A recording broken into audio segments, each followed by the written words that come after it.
Buku jeni musikie desperation pale inapelekanga watu. Now this lady was married to this man.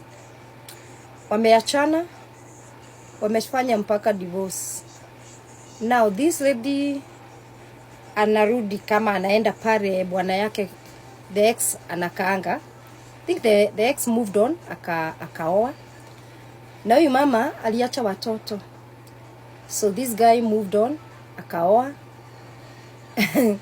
Sasa huyu ex wake ati ameenda kwa hiyo nyumba kuona watoto wake. I have no problem with that. Ameenda kuona watoto. Alafu kutoka hapo anapigia huyu ex-husband wake simu. Anamwambia nimeenda huko kwako. Nimekuta mwanamke huko.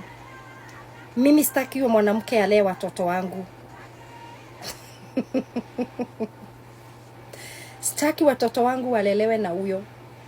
Woman, unataka walelewe na nani? Si wewe walikushinda? Ulishindwa kulea watoto wako?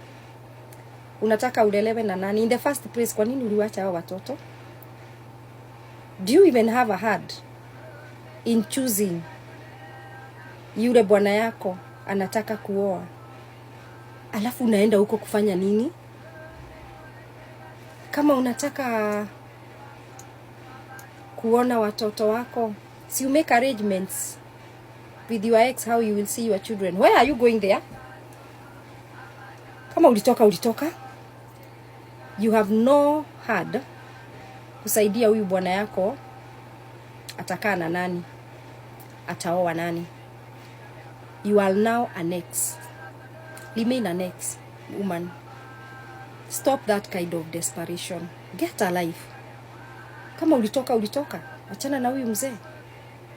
Yule anataka kukaa na Edi atakaa na yeye.